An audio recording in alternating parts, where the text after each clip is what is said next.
Today we're reacting to "This Will Destroy the Streaming Industry." What might this be about? As well as make sure you pull it to the Twitch, man. I know I be saying that, but it's coming back. It's brewing. The stream is brewing again, man. I'm ready to go on another good little run of streaming, man. Who knows? Maybe you get consistent Dior for a while. Let's get to the video, man. I'll lay out, bro. Let's get to it. Hey, like the video.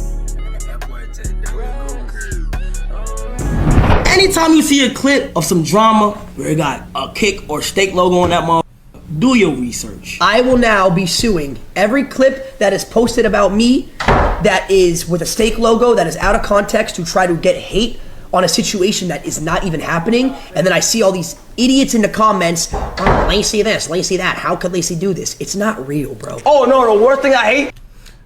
Part of me is like, I understand why, you know, that probably could get so annoying, so many clips. But then the other part of me is like, it's so many clips, it's so out of hand now. Is it deep? Is that deep? Is it not like, okay, I'm used to it at this point? Like, bro, they don't know what you're talking about, because all my people and all my supporters rock with me anyway.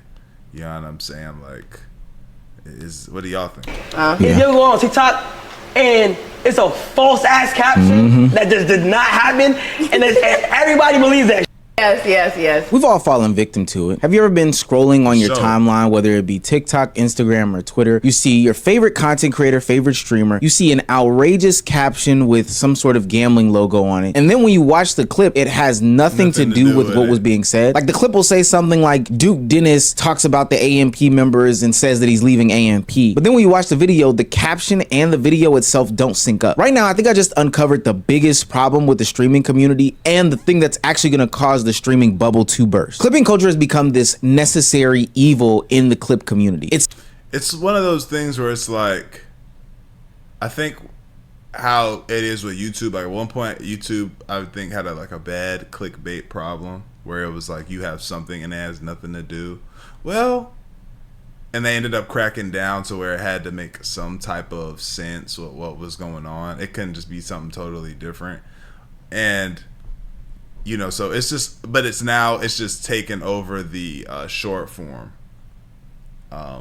part of the internet. Something that has birthed a lot of people's careers, but it's also something that is overinflated egos, made people think that they are more relevant than they are. It's honestly divided a bunch of different communities, and it's also creating these fake and false narratives about people that are ultimately painting them in bad lights. In 2025, it is no secret that clipping is an essential part of the content creation journey, especially for those streamers. Think about it, with all the marathon streamers that are going on, with all the different streamers popping up on a daily basis, there's absolutely no way to keep up with the content that is being pushed out, especially with the volume, unless you are consuming clips. Thus, this very robust ecosystem of clip culture was birthed. Clipping is essentially where you take short moments, viral moments from somebody's stream, cut them up, place them on different social media platforms for other people to consume. And by way of doing this, you make a lot of money as somebody who is sitting behind the keyboards clipping up other streamers. A lot of these make, like, it's a that clip my and on a car, pays bills, everything off TikTok. You know, we've had the craziest month ever, chat. You know what's crazy? We owe the Clippers 750K, I think. It's like 2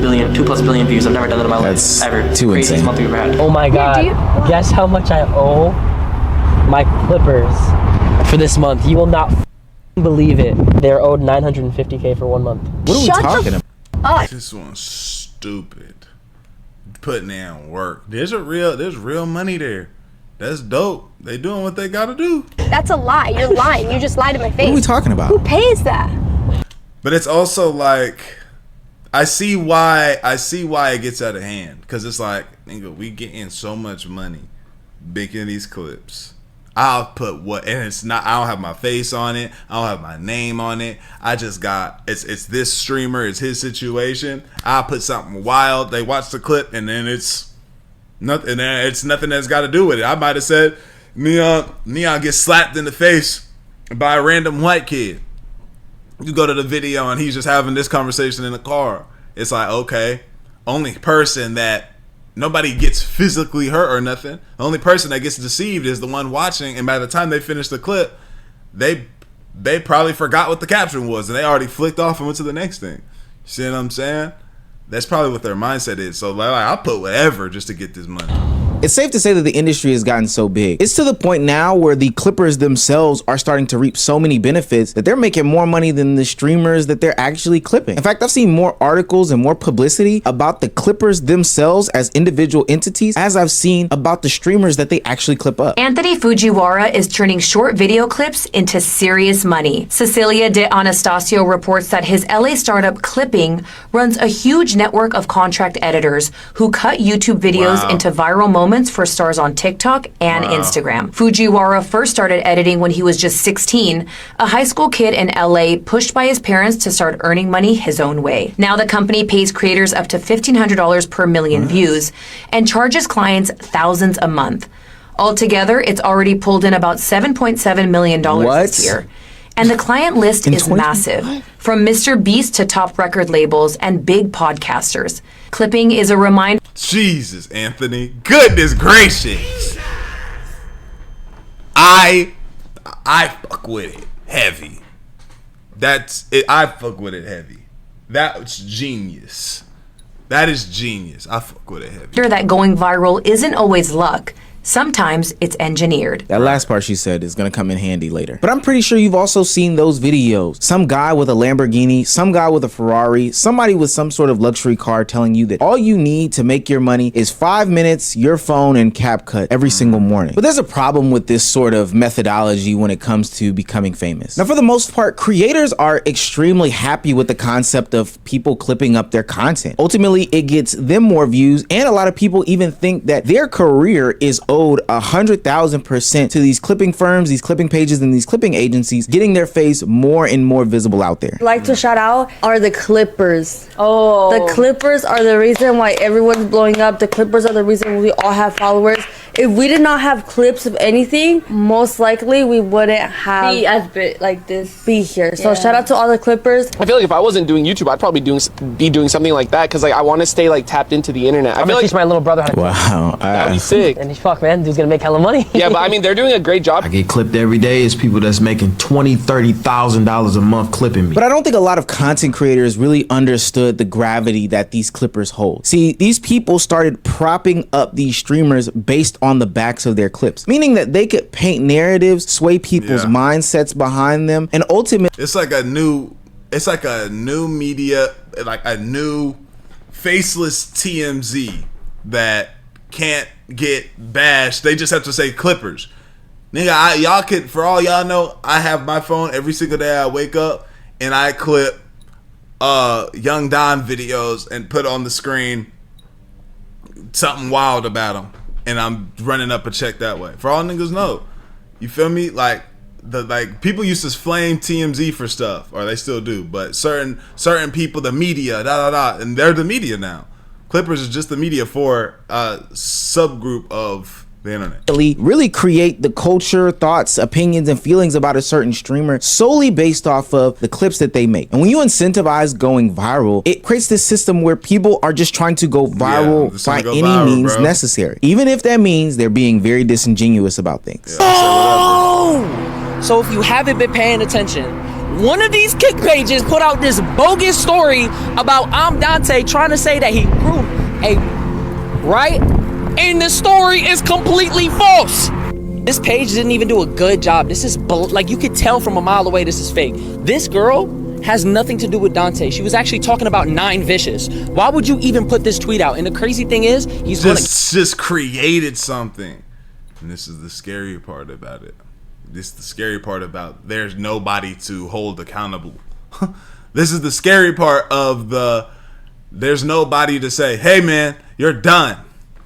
It's the scary part about it, because you just get rid of his account and then he just makes a new one. You know what I'm saying? There's not even nobody, you can't even look at somebody and scold them because it's an anime picture, or it's a picture of a streamer with a Santa Claus hat on because it's Christmas time. And they just have it clips for so and so. Twitch clips is his name. It's the scary part about it. Hey, what's good, y'all? I'm back again. And I've been putting a lot of people on to this program called Free Cash for a while now. Check out one of my supporters that had the biggest payout that I've seen yet from all the DMs y'all sent. And I promise you, they've been hitting me up saying that they've tried it and it's worked. They've been getting cashed out, and I love to hear that because it genuinely actually works. And don't think I have not been seeing y'all's comments saying things like it doesn't work, Dior supporting a finesse, they're trying to take your data, and it's not true at all. And the fact that y'all would think that I would even put that on a video to get y'all finessed is wild to me. But hey, first off, Free Cash does not sell your data. They strictly track your progress to make sure you can get paid. Only sign up with an email and password and give no personal information. So I don't know what y'all are talking about. Here's how it goes. You sign up through my link, and inside you see a list of apps and games. Download them, play, and beat the levels that they tell you. That's the key. You got to complete the requirement. And once you hit the level, the system credits your account. And every time you finish, you get real money. Cash out to your PayPal or get a gift card, while it also being free of charge. The games pay Free Cash to get new players, and Free Cash just shares the money with y'all for trying it out. It may take a little time to get a huge payout, but if you're gonna be on your phone playing games anyway, you might as well make $5 to $10 doing the same thing. I don't want to hold y'all any longer, and I hope I've cleared up some things if you've been sitting on the fence. Hit the link, try a few games, and then DM me. Let me know that you've been winning, actually getting your money. Like I showed y'all earlier, bro made $1,000 off of Free Cash. I'm not promising that's gonna happen every day for y'all, but the fact that there's a possibility for doing something that y'all already do should really be all the convincing that you need, bro. Keep it up. These kick pages are cancerous, bro. Shout out to Nizzy for the commentary there, and let me introduce to you the page KickChamp. KickChamp is a page that is, for what we believe to be, funded by and backed by the platform Kick. Now that stuff is alleged, but you know, we're just saying alleged to protect ourselves here. But all in all, KickChamp is a Twitter page with 150,000 followers to its name, and the way that it's been able to push culture over the past couple of years is quite impressive. Not impressive in a good way, but impressive in a bad way. See, KickChamp has ultimately admitted that they make a lot of money on the platform. What's like a good month of X? Like, how much you made in your best month? The most I made was like 20K. Yeah, GG's. Ain't like we. Oh, wait, Aiden, we're done, bro. But you see, the thing about these platforms like KickChamps or DGen Clips or whoever they are, they know that hate fuels the fire and ultimately gets more traction than the positive. So they'll go out there and intentionally and purposefully drop misleading clips, misleading hate, all these different things in order to make sure that their clip goes viral over anybody else's clip so that they can ultimately get paid. Hell, when KickChamp was on Aiden Ross's stream with Cuffham doing that interview, he intentionally said, hey, I make hate clips about Kai Cenat just because I can. He literally said the only reason why he does these mean and hateful things is because Kai Cenat is racist and wow. He just put a face. So they did just put a face on bro, one of the bigger pages. Thing is though, I don't remember his face, and I just saw it 5 seconds ago. White guy with a hoodie.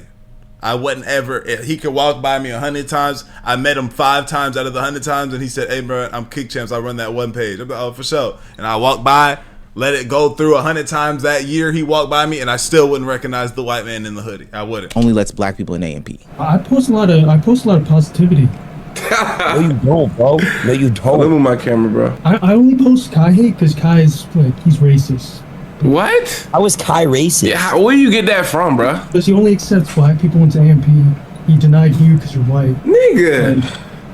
What? That's the reason why you hate Kai? Because I'm not an AMP? No, it's just like, it's multiple things. He's perfect for what he's doing, bro. Saying dumb, stupid shit that's not true. This fell right into his element. He is in his element right here. Oh yeah, I'm on the internet. He's literally like, this is just him. It ain't even like crafting. This just come naturally. That's so parasocial. There's a couple of things wrong with this. One, he is just flat out and just straight up wrong, right? Kai Cenat, a non-foundational member of AMP, only letting black... I don't think he believes it. I think he's just trolling the hell out of every like, he just don't give a damn. He's just trolling. Black people in AMP. It's just a silly notion. Especially because, too, at the beginning of AMP's inception, when the planning was going into the group being founded and started, Aiden Ross was one of the first calls. I know that that's some deep lore, but Aiden Ross was a first call on that list to join the group. But KickChamp revealed something that we knew to be true. They put out misleading text. They put out misleading quotes. They put out Wait, what does that say? What does that say? That we knew to be true. They put out If you still don't believe Kai Cenat and his friends are racist, take a closer look. This guy is dressed as a member of KISS. Misleading text. They put out misleading quotes. They put out misleading videos and captions and everything in order to get people to believe this hate narrative. Even if there are these community notes that Twitter puts out on the page, the damage is honestly already done. I want to show you an example. This is DGen Clips, a copycat clone of KickChamps, and is one of these streamer pages that honestly spreads negativity, hatred, and misguided clips throughout the community to create further division, etc., etc. Now, look at the caption that's placed in the video. J-Cinco had to get a second job because streaming wasn't working out, and he needed to do that in order to get his first house.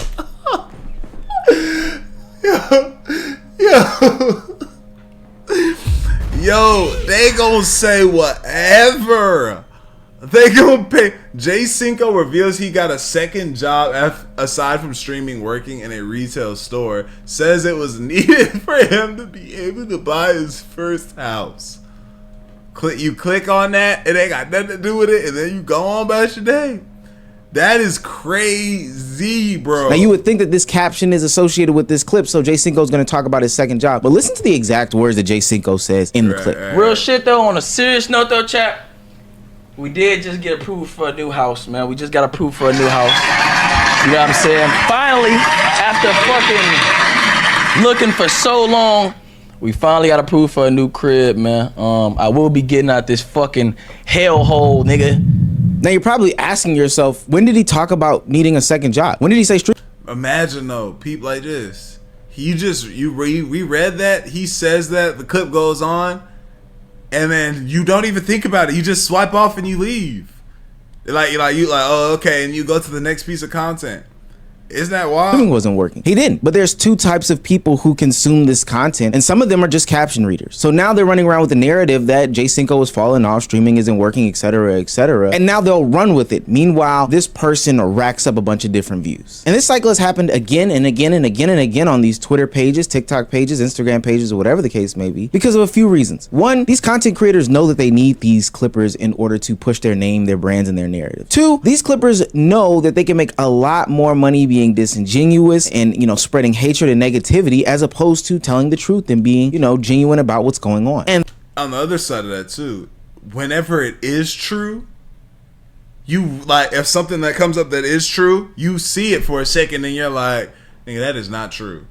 Like, it done made people's brains play tricks on them. Like when that Duke did this thing with all his kids, he got this many kids, da da da da da. I remember Feek was telling me, I'm like, Feek, bro, you falling for that Clipper fucking caption shit, bro? Come on, bro. And he was like, oh, he's like, word, okay, da da. Nigga, then later it came out, it was real. Jesus. Oh, shit.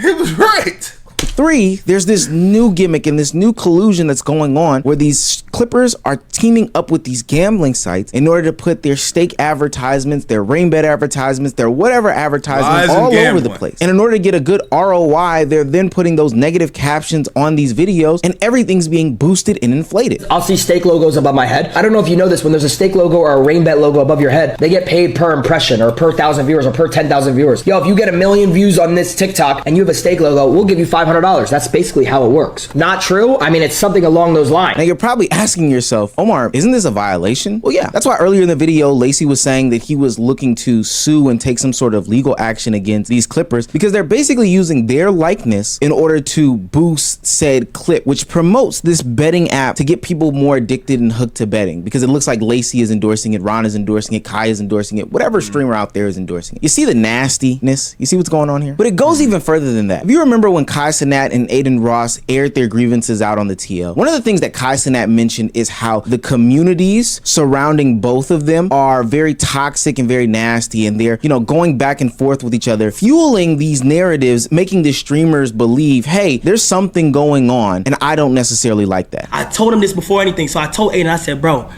I'm gonna keep it a stack with you, bro. The reason why I've been distancing myself, bro, was because this is what happened on the phone at 4 a.m. and I should have told you, but in my mental state, I wasn't in that mode to be ready to be on stream and just ready to think. And I told him, I said, bro, let's be real. Anybody who's been in this community since 2021, since the comparison's been starting, let's be real, Aiden, your community don't fuck with me. And And that's the truth, gang. Now, there are a plethora of reasons as to how Aiden's community, Kai's community, whoever's community gets to the place that they are. But one of the big reasons is because these clippers and this clip culture has fueled negativity and hate. And it doesn't make it any better when allegedly streamers are paying these negative, nasty clip pages to put out this harmful rhetoric. That leaked screenshot of Aiden Ross saying that he would pay KickChamp, the same KickChamp that came on and said, hey, I put out these nasty racist things towards Kai Cenat. It's really disheartening. Now, I will say this, Aiden Ross has seemingly cleaned this up, said that he did talk to Kai Cenat about this and said that everything was squashed. Talk about the leaked messages. I'm not gonna lie, Kai hit me. Kai hit me about that. He was upset. That Kai, I literally told Kai straight, I was like, bro, if you really think I would pay KickChamp money to put out shit on you, you're out of your mind. It was about the reveal shit. He didn't hit me back, but I just want to clear that up for people that really think that I would pay money to KickChamp to spread weird shit. When KickChamp blocked me, and he was posting shit about me, and I had to pay to get it taken down. And KickChamp, I told you, I dropped my lawsuit with you. I'm not suing you no more. But even in the explanation that Aiden Ross gave, he opens up an interesting conversation. Is it really worth it to have these clip pages? And do these clip pages have these streamers by the balls? Clipping thing's crazy too. Yeah. They're paying all the clippers now. Yeah, they are. So you don't have to pay your clippers anymore. I'm still gonna pay them. Why? I don't know. I saw you owe like 200K this month. Yeah, I mean, why are you washing my pockets, bro? I seen it. Starlet, they posted. I do.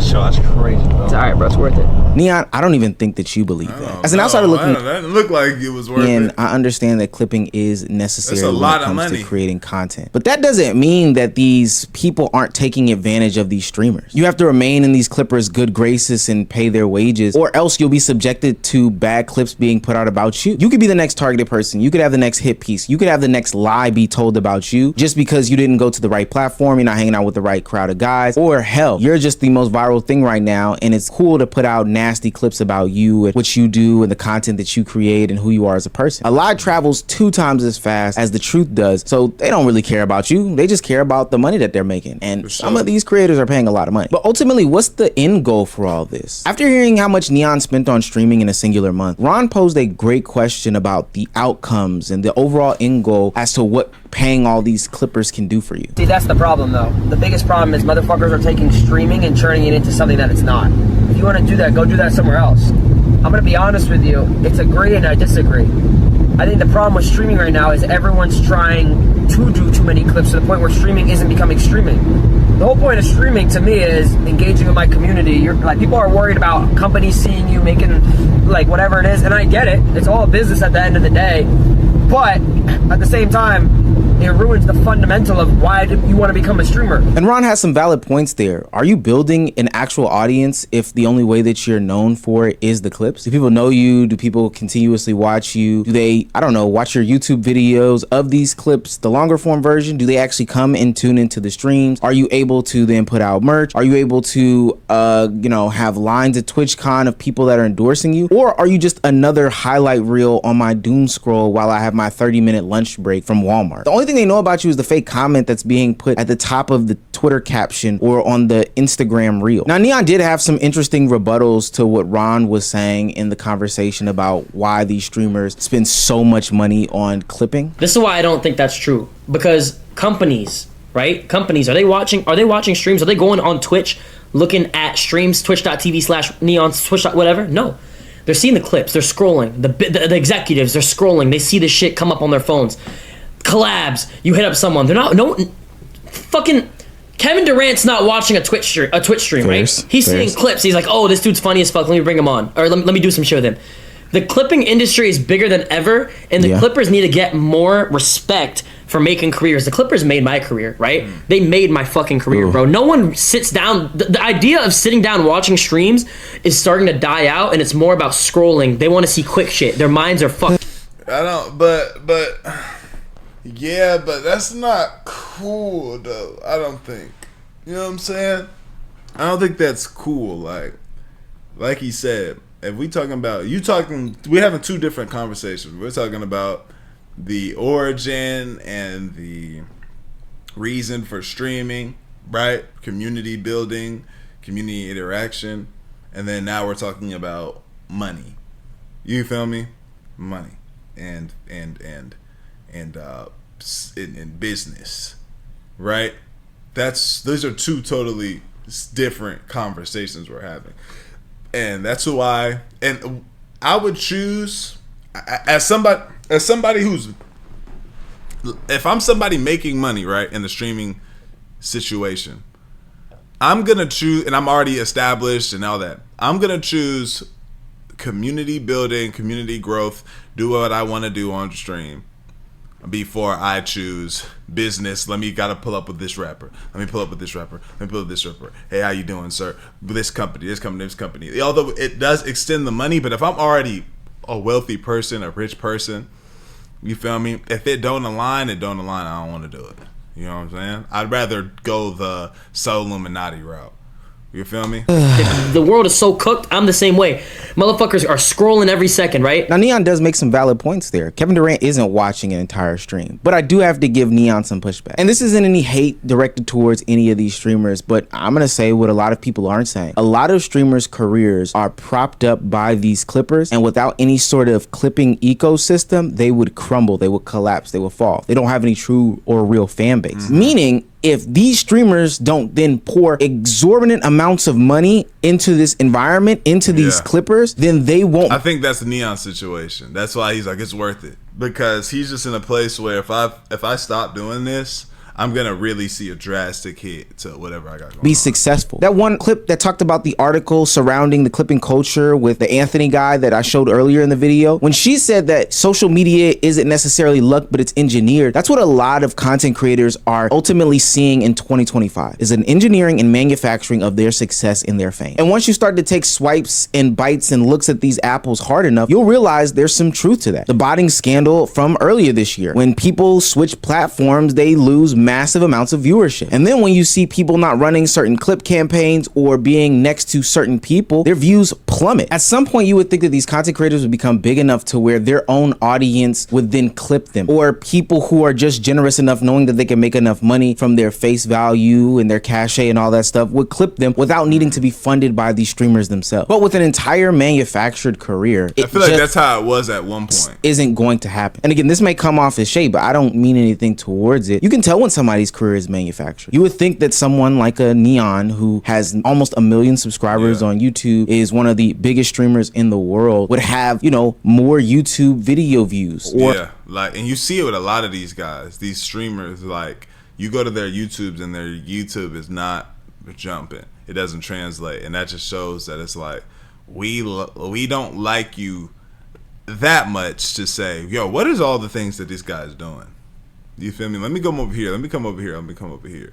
You feel me? If you can go to a few of these guys, and this, again, this ain't no shot, but like, I think somebody, when I do my research and I'm just kind of scrolling, looking around, let me see. We can look at it together. But if I remember, I think Ben Adon is a little bit like that. Let me see. With his videos, 124K, you know, he gets a lot of love on his streams, and yeah, I mean, he gets good views actually. No, he gets some good views. I think people, when I'm looking at it like this, people really rock with him. It must have been somebody else that I was looking at. I think so. Now that I'm thinking about it, but I don't remember. He gets good views, but like he was showing, like with Neon has had 1 million subs, has almost about 1 million subs, and it's not hitting like that. It's like, obviously your audience don't rock with you that heavy. Or I don't know, people like busting down his door to meet him when he goes to a convention. Some of these things just don't add up to me, and it all screams manufacturing. Now, manufacture a career if you want to, but ultimately I do think that this clipping culture that we established in the streaming game is detrimental for a plethora of reasons, and I honestly don't think it's sustainable. That chase for virality is something I've seen before, time and time again on the internet. And ultimately what happens to people that don't build communities, real fan bases, by building like good content, reaching out to them, being personable, etc., is that ultimately they die. Not literally, they don't die for real, but they end up not being relevant after they can't fund this endeavor anymore. Somebody comes popular and knocks them off. I've seen it happen in radio, I've seen it happen in television. It's gonna happen in streaming. And this is a stay down game. You know, rock with your community through the ups and downs. When your views and viewership and all that is up, you do what you got to do. When it's down, you continue to do that. When it's stagnant, you continue to do that. You feel me? This is a persistence game. I say it all the time. Play out, bro. I appreciate you. Great for y'all. Like the video. We gone. ADD. Let it go.